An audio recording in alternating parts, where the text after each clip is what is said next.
कहीं ना कहीं ये संविधान की देन है ना। तो हमें तो जो सम्मानीय जीवन स्वाभिमान के साथ मिल रहा है वो कहीं ना कहीं बाबा साहब की देन है ना। तो हमारी तो यही स्वर्ग है। तो फिर किस आधार पर ये कह रहे हैं कि भगवान का नाम मतलब बाबा साहब का नाम लेने से थोड़ी ना तुम्हें वो मिलेगा स्वर्ग, मतलब इस तरीके की कहना चाह रहे हैं। तो उसी का प्रदर्शन करने के लिए हम लोग यहाँ आए, उनको ये दिखाना चाह रहे हैं कि आपके कितने ऐसे लोग हैं, ये कैसे आपको सफलता मिलेगी? काफी लोग आए थे, लेकिन उन्होंने क्या, अब जब इनके हाथ में पुलिस प्रशासन है तो ये तो कुछ भी कर सकते हैं मैम। तुम लेकिन वो तो संविधान दिवस मनाए थे 26 नवंबर को। वो हाथी के दांत दिखाने के कुछ और खाने कुछ होते हैं ना। हम लोग यहाँ पर मैम थोड़ा आगे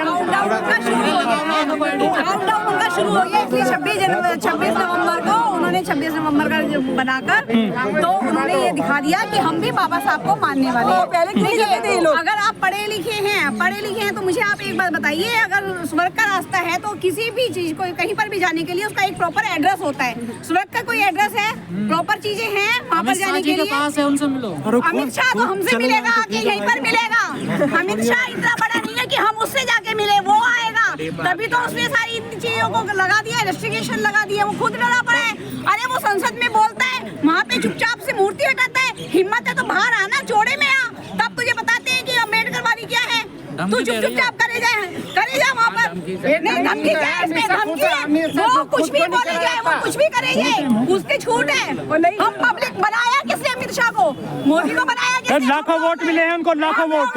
वोट किससे? वोट हम लोगों से, हमारी एक वोट से। वोट का अधिकार किसने दिया? संविधान किसने लिखा? बाबा साहब ने। और उसके हम बोलते हैं आपके पूर्वजों को, किसी को बोलते हैं आप राम के अनुयायी हैं, आप राम को मानने वाले हैं, हम बाबा साहब को मानने वाले हैं, तो आप क्यों मतभेद? आपकी प्रतिमा हटा दी, आपकी नहीं चल रही है कुछ भी। प्रतिमा हटा दिया? प्रतिमा तो वो उसने कमरे में जाके हटाई ना, वहाँ पर हटाई ना, चुपचाप ऐलान करके हटाई। आप आंदोलन किए थे। कोई भी चीज हटाने से पहले अगर आप संविधान में लिखा गया है, कोई भी परमिशन, अभी परमिशन के लिए हम गए, उन्होंने कहा 10 दिन का इमरजेंसी लगी। इमरजेंसी के लिए आप एम्बुलेंस लाते हैं, रेड लाइट मार्क क्रॉस करते हैं ना, कोई पेनल्टी डालते हैं? नहीं डालते। अरे पहले पढ़ लिख लो, स्कूलों में चले जाओ, मंदिरों की जगह स्कूलों में चले जाओ, तो कुछ दिमाग आ जाएगा। गृह मंत्री जी माफी मांगेंगे लग रहा है। से पहले कुछ परेशानी नहीं होगी, फिर माफी मांगेंगे क्या लग रहा है? माफी मांगेंगे, इस्तीफा भी देंगे। और नहीं तो 2 अप्रैल याद नहीं है उनको क्या? वही चीज दोबारा आ जाएगी, 2 अप्रैल से ज्यादा आएगी। ठीक है, चलिए प्रोग्राम करिए।